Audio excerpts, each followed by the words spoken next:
Just Baseball Show on Sports Grid and on YouTube and wherever you listen to your podcast. Jack McMullen, Peter Apple, who we brought to you by.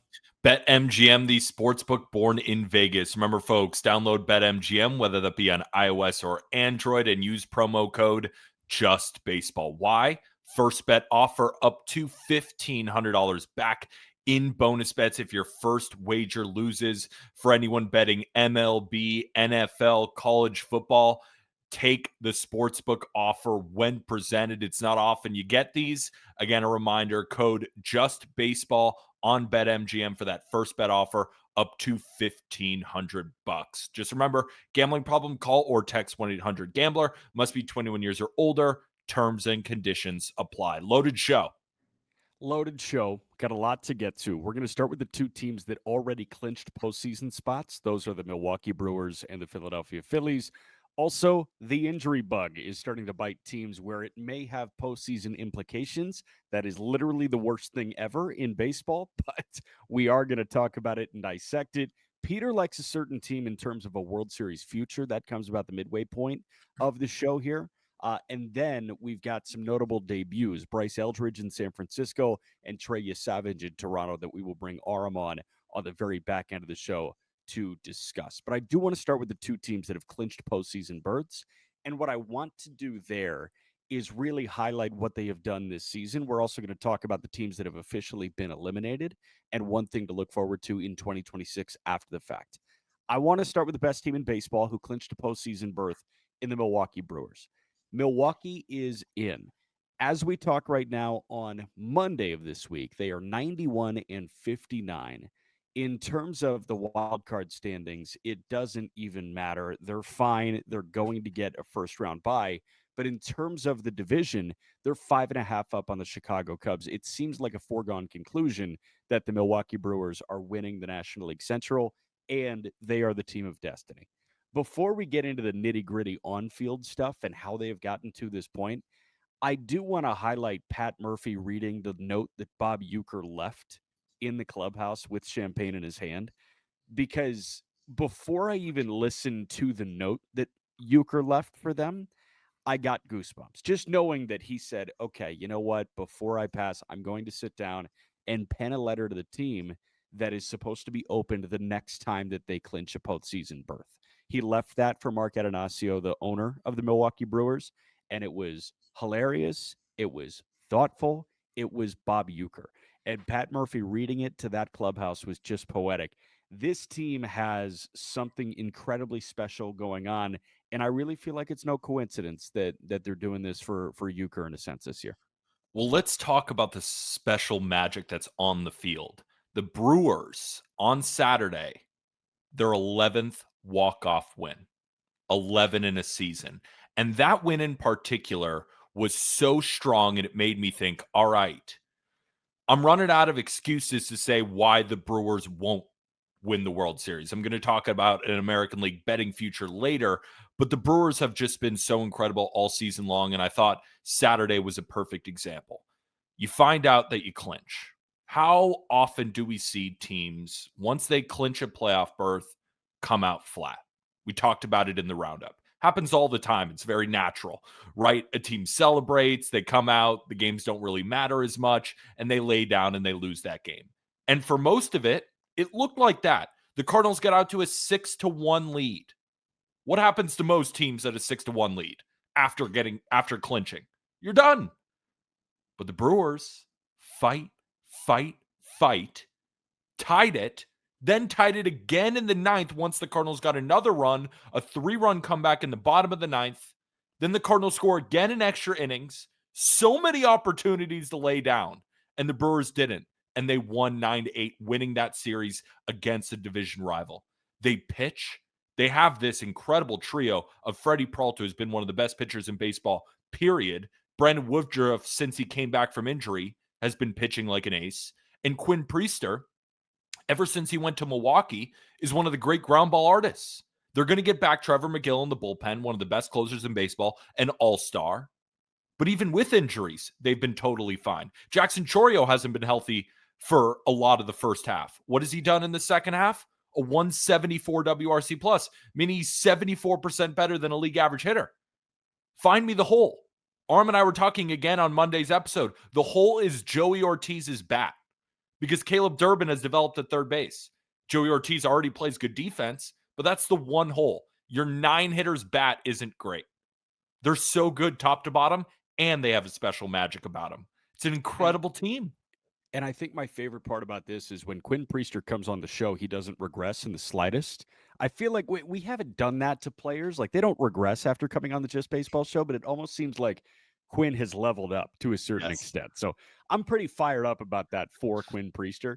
You're right. If there is one weakness, it is the bat of the 9-hitter. And if you're going to handpick a weakness for a team, it's probably going to be the bat of the 9-hitter. It might be the bat of the bench bats, but like, I don't really care if that's the case. And oh, by the way, they have a consensus top 3 farm system in Major League Baseball. This is a well-oiled machine that is going to just churn out 90-win seasons constantly moving forward. Constantly. And you look at the bench, too. It's still a good bench. Yeah, it's good. Like, there are some roster pinches where there are guys where it's like, oh, they should probably not be in AAA. They should probably be in the big leagues. But, I mean, is there space for some of these guys? Like, the hero on Saturday was Andrew Monasterio. Come on.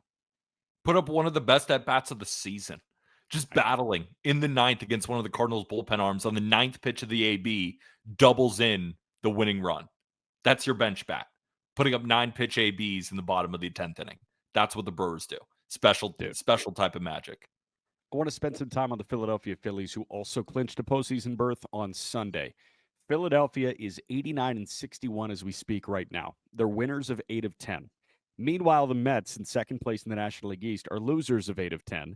They did salvage with a walk-off win on Sunday, but Philly is 12 up on the New York Mets. They clinched a postseason berth.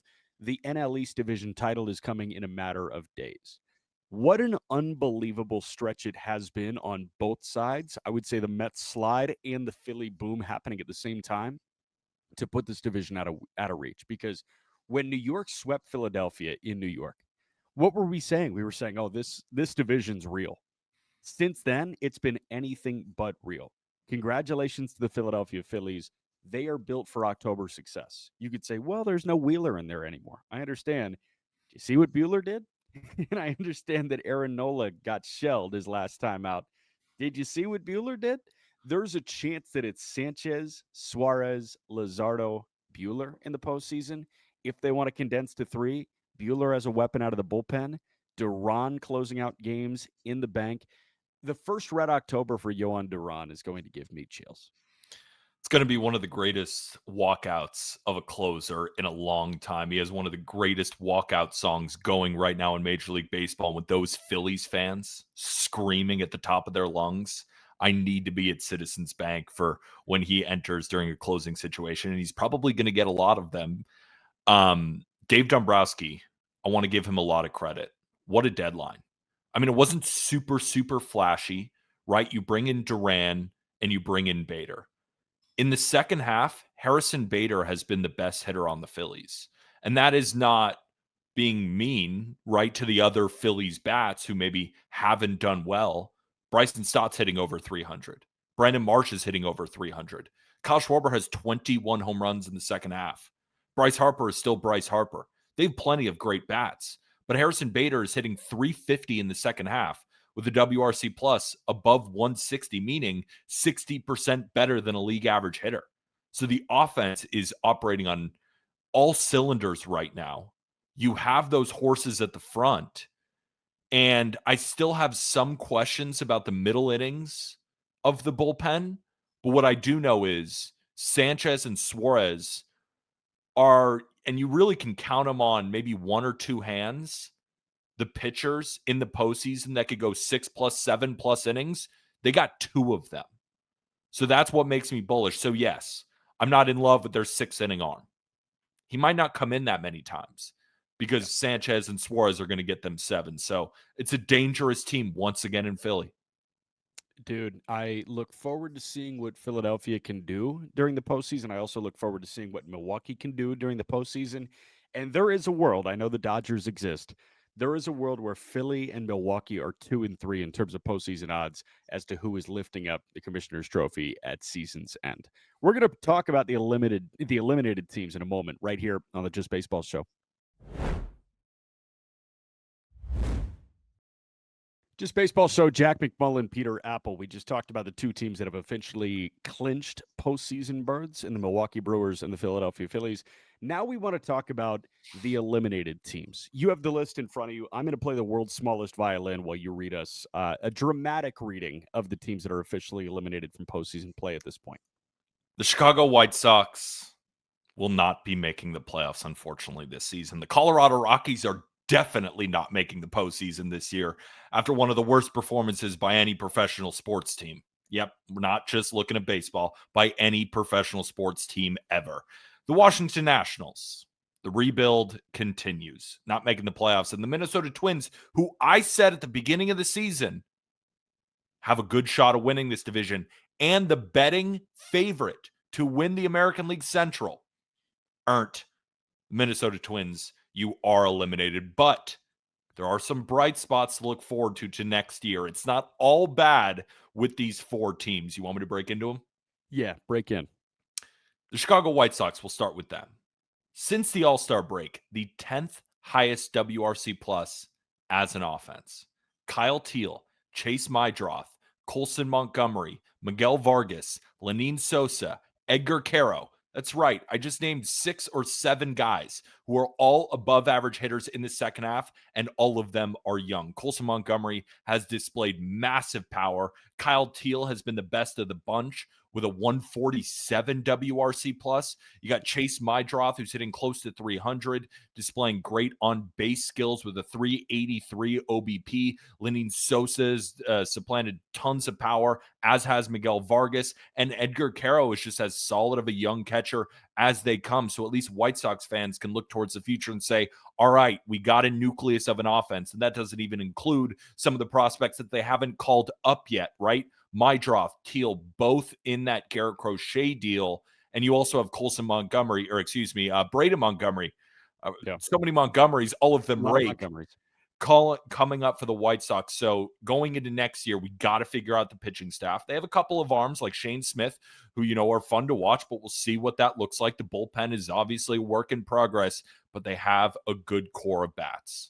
You get excited about Shane Smith. You get excited about Hagen Smith getting right in 2026. You get excited about Noah Schultz getting right and debuting in 2026. And you get excited about Drew Thorpe coming off the shelf from Tommy John surgery in 2026.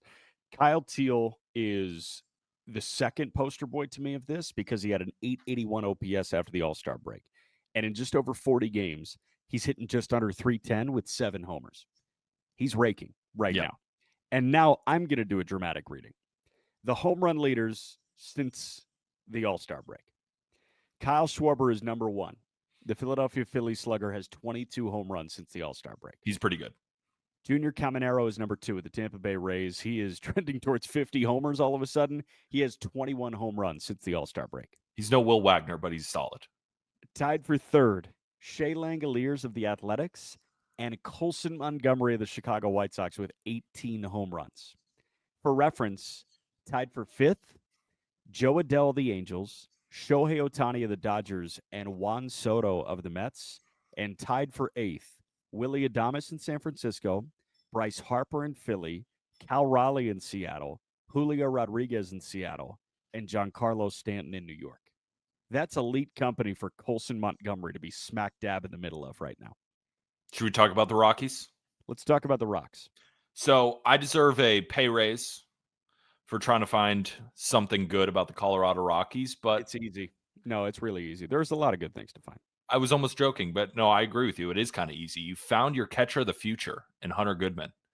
850 OPS this year with 30 home runs as a 25-year-old. Now, there are some plate discipline concerns to clean up. Chases a lot, swings and misses a lot, doesn't walk a lot. But when this guy makes contact, he is a force. Also, something good to note, because we got to look at these Rockies hitters a little bit differently, right? Because it's so easy to hit at Coors Field, and then, you go on the road, you got to adjust to a lack of altitude, and sometimes it kills your numbers. It's understandable. But Goodman hasn't had those issues. Yeah, he's a little bit better at home. He's got an 888 OPS at home, 810 on the road. 17 of his 30 home runs have come on the road as well. A 25-year-old with an OPS at 850 hitting 30 home runs. I think any team would want that as their 25-year-old catcher of the future. The Rockies have a good one here. They do. Hunter Goodman is the big takeaway. Goodman was their all-star representative. I also want to shout out Chase Dolander. And I say that not from the perspective of the season as a whole, because in 11 starts at Coors Field, he's got an ERA 2 ticks under 10 at 9.98. In 46 innings, that's 51 earned runs. And then on the road, 10 starts, 52 innings, a 3.46 ERA. Opponents are hitting 200 away from home against him compared to 337 at home. All they got to do is move a couple 100 feet lower than where they are right now, and Chase Dolander could be an all-star and contend for a Cy Young Award. He's that talented. He's just got a really rough home ballpark. Rough home ballpark and rough defense behind him too. Yeah. Right? Because what makes Coors Field so great for hitters, it's not that it's just this tiny ballpark, right? Where, home runs just fly out.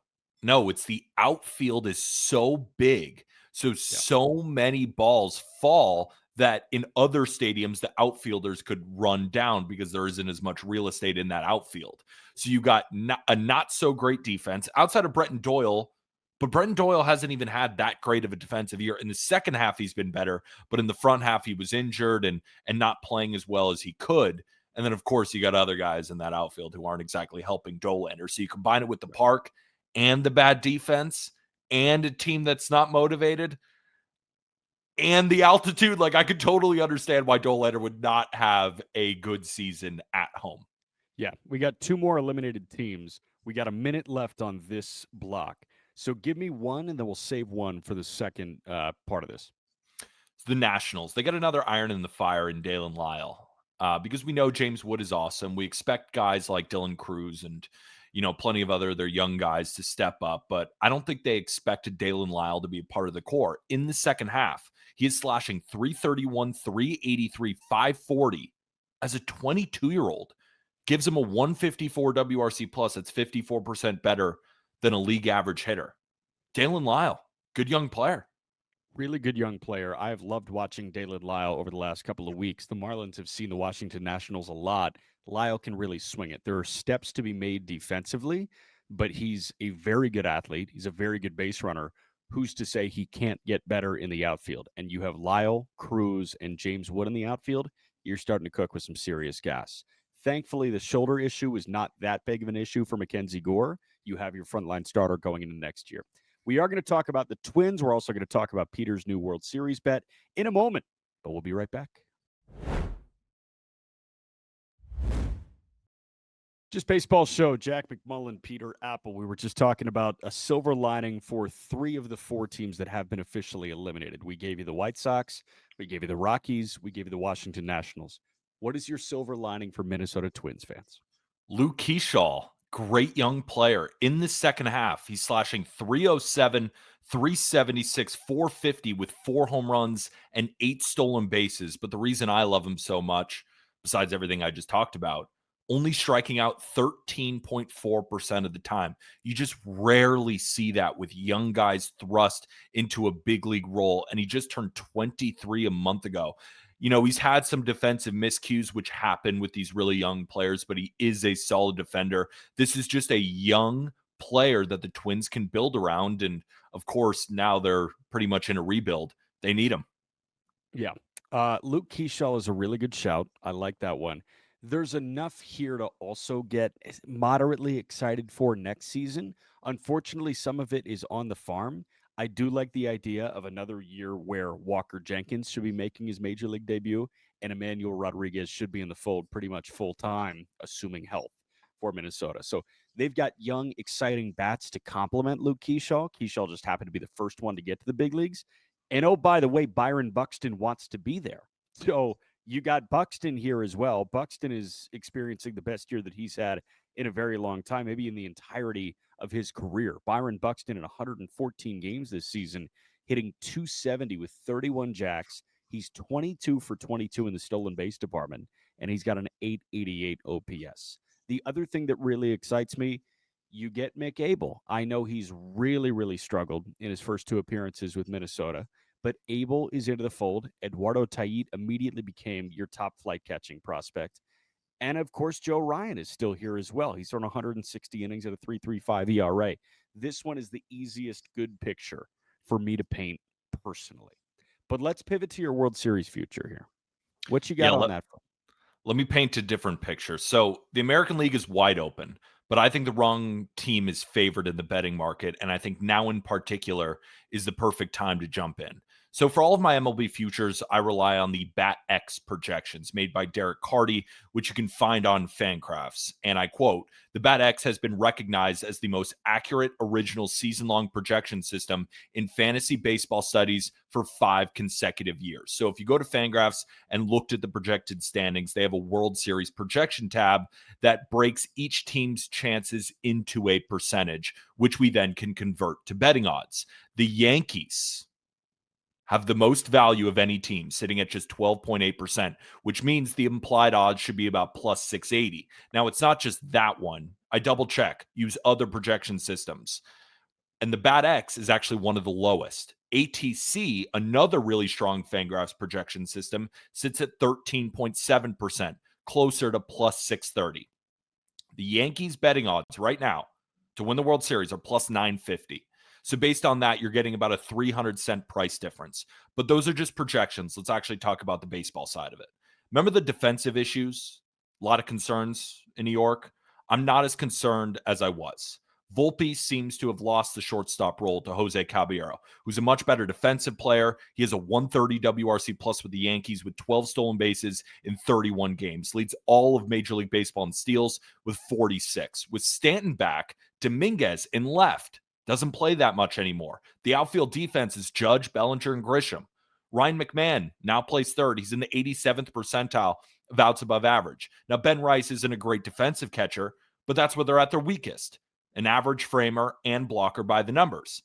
And the Yankees rotation is the only one with 2 pitchers who have thrown at least 175 innings this year with an ERA below 3.15 in Max Fried and Carlos Rodon. Luis Gil has found it lately, 0.75 ERA in the month of September, and Cam Schlittler has pitched to a 3.05 ERA since he came up. The Yankees have the best WRC plus of any team, slugged the most by a sizable margin, lead in slug, lead in home runs, 254 home runs to the Dodgers at 217. They have the second best run differential, only trailing the Brewers, 25 runs better than second place Red Sox. Bullpen is still a question mark. I get it. But what team is perfect right now in Major League Baseball? And the reason I'm going with the Yankees, you never really find them when they're undervalued. Half the fan base doesn't like them. The rest of MLB still hates them. And jump in now. The rest of their schedule, Twins, Orioles, White Sox, and then the Orioles. They just took 2 of 3 from the Blue Jays, 2 of 3 from the Astros, and 2 of 3 from the Red Sox. Tough part of their schedule is done. Yankees are winning the World Series, or at least I think it's a good bet right now. It's all a moot point because you grew up a Yankees fan. Yes, I understand. I'm That totally I am kidding. biased, and that's why I wanted to bring all that. So if you disagree with that analysis, fine, don't take it. Yes, I am a Yankee fan. It has nothing to do with my bias. I'm totally kidding. It's very, very strong analysis, and the picture is painted. And in a wide open American League, you have no idea who's going to get through. And at the end of the day, it's just 7 games. All you got to do is win 4 before the other team wins 4 in the Fall Classic. And I'm not saying that, it's foolproof that it's a total crapshoot going into the World Series, but it's a little bit more matter of chance than you would expect it to be. It's not like the better team wins every single time and you do get to the World Series. So it makes a lot of sense. Unfortunately, we got to get to the injury bug. That does include a Yankee in a moment. Before that, a quick break on the Just Baseball Show.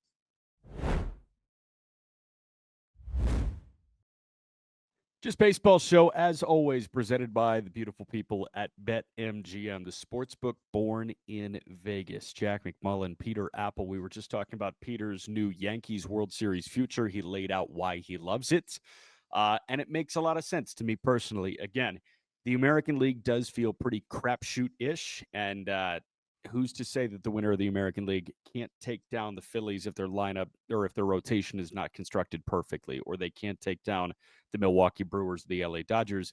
They totally can. And again, it's not like the best team wins the World Series every year. It just happens to be the hottest team winning the World Series every year. And you got to get hot at the right time, and you got to keep that going through the month of October.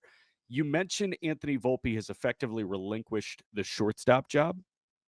For a long time, people believed it was Yip adjacent at shortstop, like why he was really struggling defensively. Jose Caballero has since taken over, but Anthony Volpe got a cortisone shot in his elbow or in his shoulder.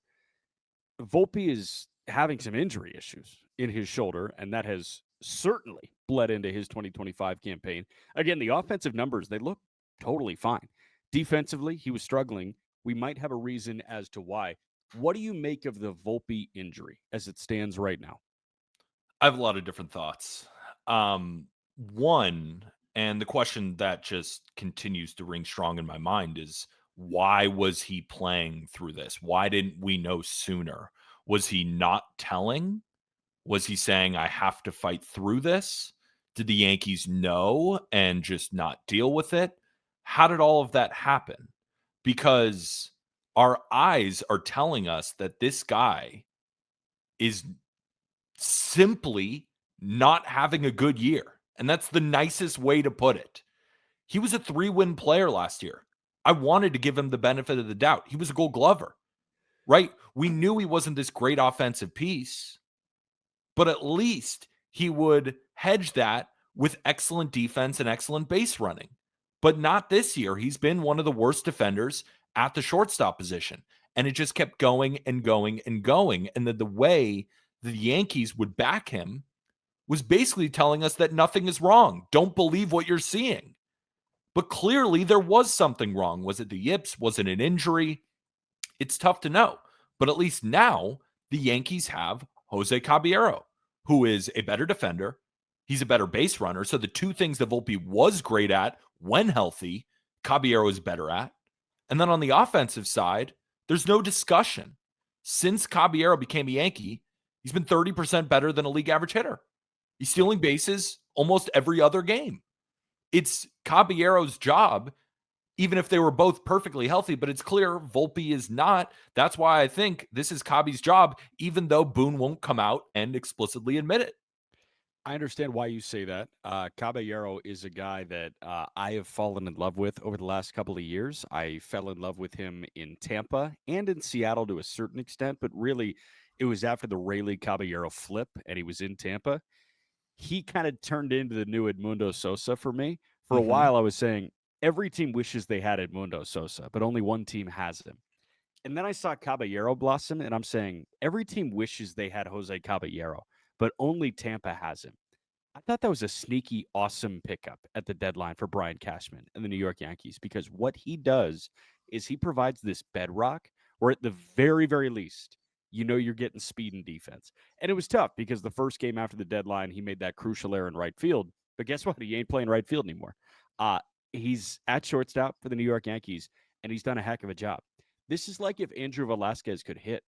Like I'm trying to think about the Yankee backfill shortstop nature over the last decade or so, really post Jeter, because Didi Gregorius was supposed to be the guy. Didi held it down for a little bit, and then he moved on. And then you guys tried to piecemeal it together for a while until you got to Anthony Volpe. It was IKF for a while. That fan base strongly disliked IKF, which I find a little bizarre because IKF was totally fine. Again, the standard is ridiculous and unfair for Yankee shortstops. But Caballero is providing this bedrock that, frankly, Volpe wasn't this year. And I understand why you guys would want to run with Jose Caballero at shortstop. Also, speaking about those expectations, I do feel like Jose Caballero is the first Yankee shortstop who doesn't have these incredibly high expectations.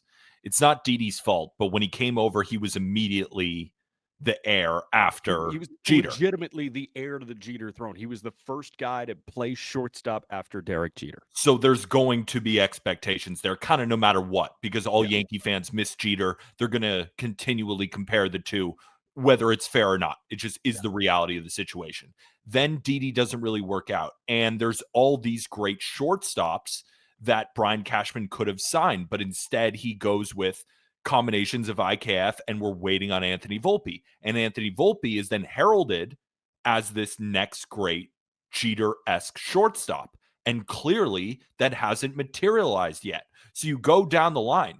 IKF, oh, he's this stopgap. What is this?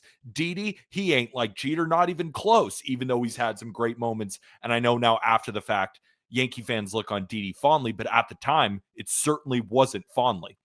No. And now with Volpe, is he the most hated player by a team's own fan base in Major League Baseball? Yes. Maybe Devin Williams, another Yankee, dude, right? The Yankees are treating Volpe like Joey Gallo, and I find that so ridiculously unfair. But at the end of the day, it is playing shortstop for the New York Yankees. I'm not empathizing with the Yankee fan base at all. I'm really empathizing with Anthony Volpe because I think it's terrible that Volpe gets treated like that. But you know that pretty much every Yankee fan is looking at Caballero right now as another stopgap for George Lombard, who they're going to place identical expectations on to the ones they placed on Volpe. Yeah, this time it's going to work with all those expectations. Yeah, I know, obviously, right? I promise. He wore number 2 in Double-A this year. God. We were at the Futures game, and they were calling for Lombard to already get called up when he's hitting like 220 in the minors. Nothing infuriates me more than Yankee fans' narrative around their shortstops. Like, honestly, nothing fires me up more in baseball than the Yankee shortstop conversation. Yeah, I mean, we are who we are. I have Judge and Mariano behind me. It's clear I'm a Yankee fan. I'm not saying we're rational, but what I am saying is we think what we think, and we yell it loudly. Whatever. Going to another major market. This one a little bit less encouraging here. Craig Counsell said Kyle Tucker is likely not coming off the injured list when the minimum stay required is over. Kyle Tucker eligible to come off the IL on Tuesday dealing with a calf issue. Craig Counsell said a couple of days ago that is unlikely to be the case. We know calves are kind of the gateway to Achilles issues as well. So you got to be very, very careful with calf issues right now. Kyle Tucker, it has been a really rough stretch after he put together as strong a first half as really anyone in Major League Baseball. I feel for Kyle Tucker more than anything, this being his contract here and him swinging the bat as well as he did before the All-Star break. I also feel for Cubs fans because you really traded Cam Smith and Paredes and Wisniewski for one go at the whole shebang. And if that guy's hurt for your one go at the whole shebang, that's really unfortunate. Incredibly unfortunate. And unfortunately, I don't have a silver lining for it. We just got to wait and see. The one silver lining that I can pull is on this same Cubs injury report. Daniel Palencia reportedly had a good throwing day per Craig Counsell. Now, I don't really know what that means, but he is set to return from the IL before the postseason begins. And all of the reports out of what's been happening with Palencia since he blew that save against the Nationals and went on the IL with a shoulder strain have been really positive. Michael Soroka had a really good rehab outing. Now, it was short. It was only a few innings, but the velocity was 95 to 96 on the fastball. He was spotting the breaking ball and struck out a bunch of guys in the minors. So you're going to get, hopefully, Palencia back. You're probably going to get back Michael Soroka sooner rather than later. But yes, Kyle Tucker is the big news, and deservedly so. He's one of the best players in baseball, and they need him if they want to make noise in the postseason. Palencia is great. Soroka is good. They don't have the impact that Kyle Tucker would have on this team in the postseason. And again, if they do not figure out a way to bring back Kyle Tucker, that Cam Smith trade and that Isaac Paredes trade is going to haunt you. And there are going to be too many Cubs fans in 2026 and 2027 watching the Houston Astros and watching the Dodgers or the Giants or the Yankees or the Mets, whoever brings in Kyle Tucker, if it's not the Chicago Cubs. They're going to be watching Tucker shine elsewhere. They're also going to be watching Smith blossom in Houston and Paredes rake in Houston and saying, why on earth did we do that? The answer was this October, and it would really, really stink if Kyle Tucker did not play a major role in this October for the Chicago Cubs. We're going to keep on going. We got a whole bunch of other injuries to break down. We're going to kind of go rapid fire through those, but keep it locked right here, wherever you're listening, wherever you're watching, especially on Sports Grid, right here on the Just Baseball Show.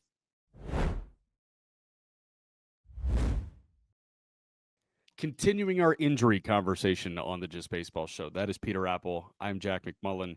We just talked about Anthony Volpe, who got a cortisone shot in his shoulder, and Kyle Tucker, who is not expected to come off the injured list after the minimum stay with a calf issue on Tuesday. A couple other guys that I want to talk about. Will Smith of the Dodgers, Bichette of the Blue Jays, Tarik Skubal of the Tigers. I want to start with Skubal. Skubal started in Miami. I had the radio call of that one for the Marlins. And it was Skubal and Sandy.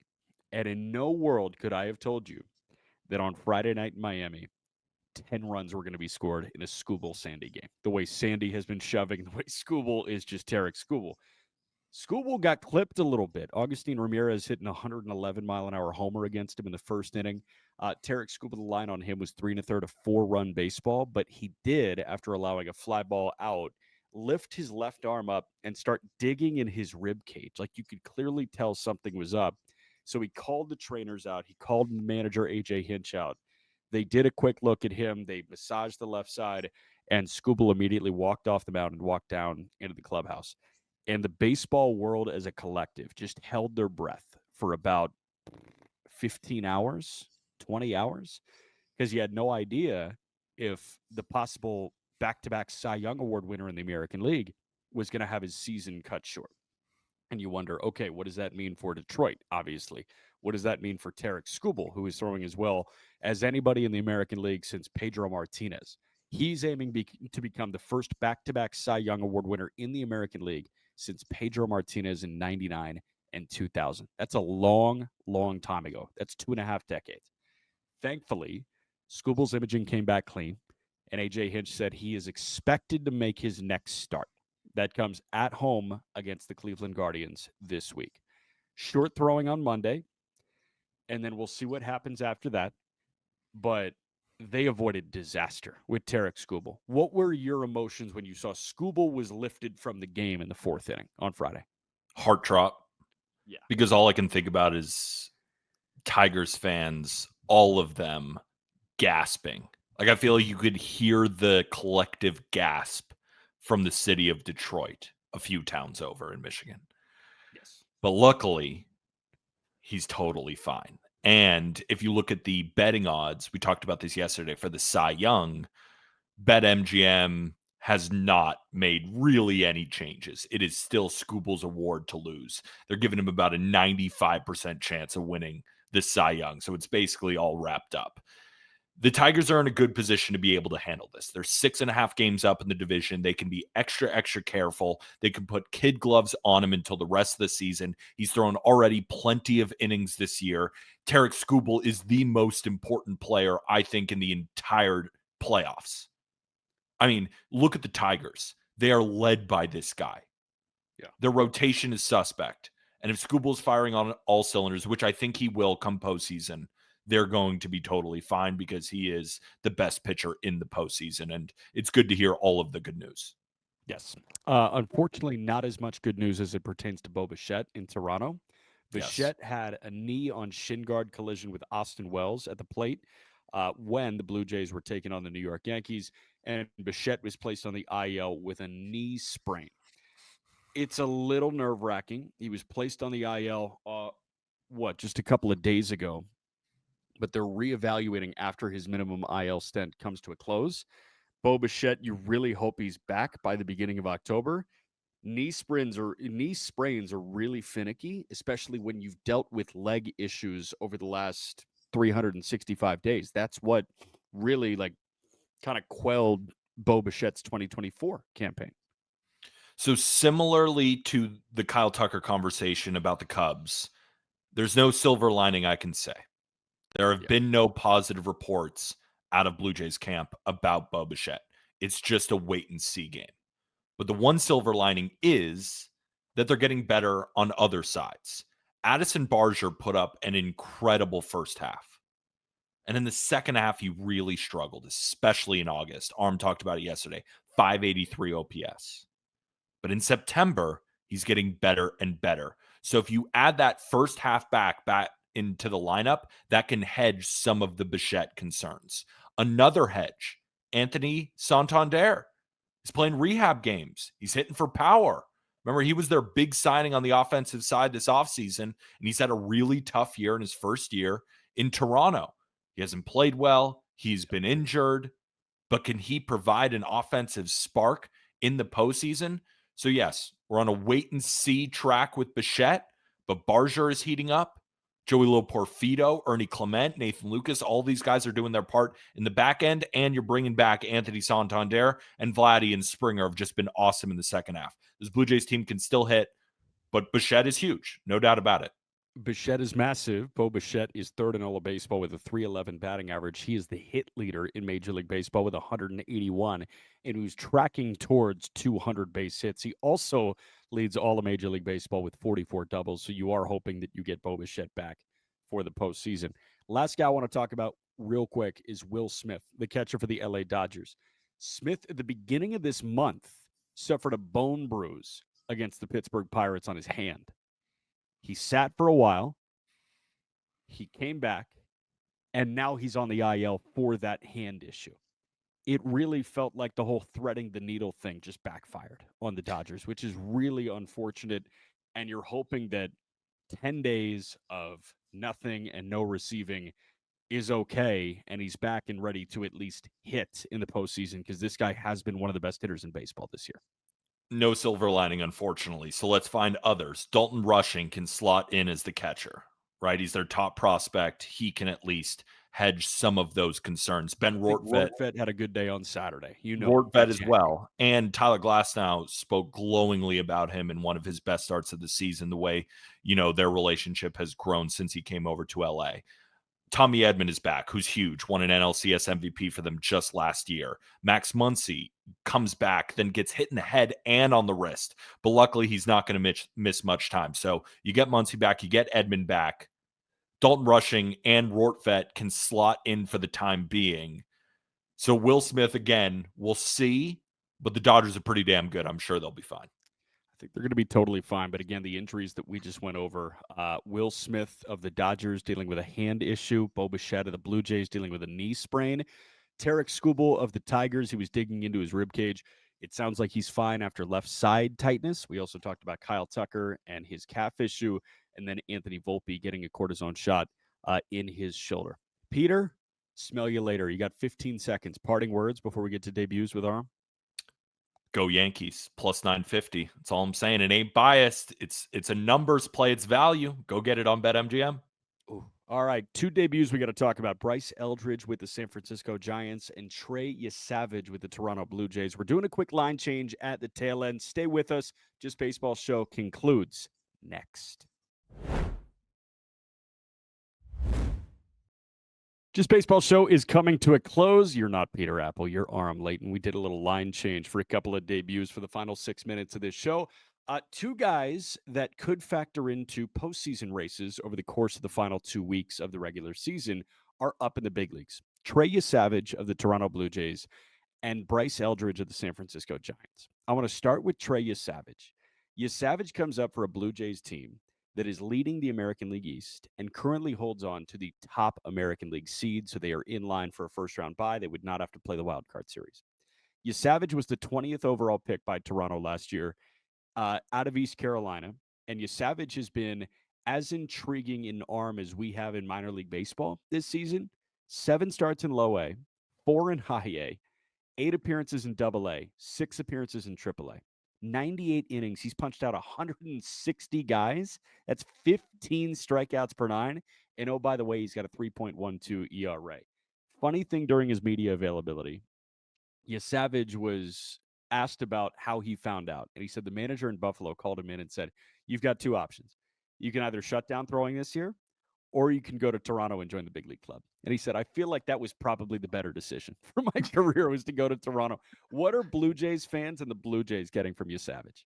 I mean, I know people love the way that he competes on the mound, so I think they're really going to enjoy that. But how about just one of the more dominant pitchers this year that we've had in minor league baseball? And it's interesting because they have been managing his innings a little bit, right? You look at really since he's got to AAA, and since you look at the Futures game when he threw during the All-Star break, he has not exceeded 5 innings since then. And they really haven't let him go much more than 50 pitches in the last 3 outings, but I think that was maybe with this in mind because before that, he was going 83 pitches a couple times in a row there. But the pitch mix is just so fun to watch because it's this super high over the top release, which I actually think will be the highest release in Major League Baseball when he gets up there. If not, it'll be a close second. But then also from that release point, a really nasty 3-pitch mix. He gets great vert on the fastball. Despite it being such a high release point, that vert still plays up.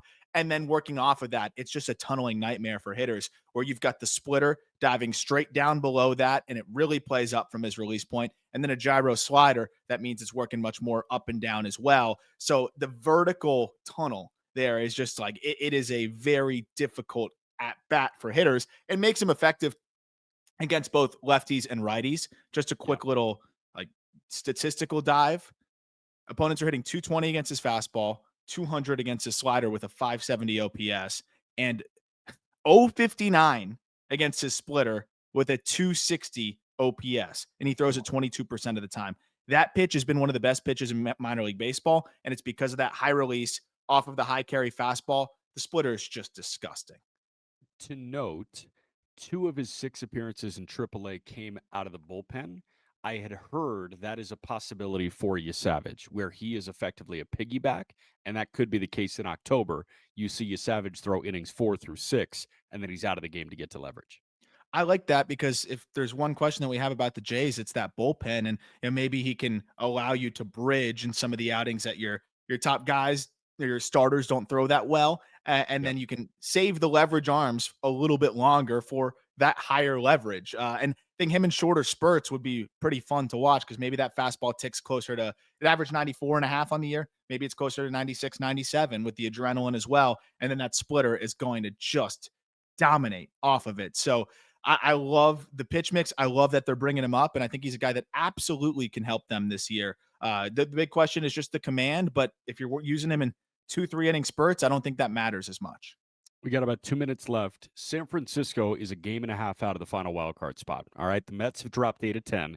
Did get a walk-off win on Sunday, but San Francisco has held their ground. They're a game over 500, game and a half back, and Bryce Eldridge is coming up for them. 20-year-old first baseman, 16th overall pick in 2023. Eldridge this year between AA and AAA, hitting 260 with 25 homers, 84 driven in, and slugging over 500. Why did Eldridge make sense for San Francisco right now? It's funny because a few weeks ago, the reports were, hey, he may not get up this year. I think they may have him focus and just lock in AAA. Giants start winning a lot of ball games, and also Bryce Eldridge starts raking. I mean, and he was doing well this year, but when you look at since the start of August, that's August 1st, he has an 890 OPS. Over his last 25 games, he's cut that strikeout rate to about 26, 27% and has been mashing as well. So he comes up at a point where Dom Smith hits the IL, team is getting closer to the playoffs, and he's swinging it really well. Why not bring up the number 16 prospect in baseball for us? So, okay, I want to pivot it, and this your final thing real quick.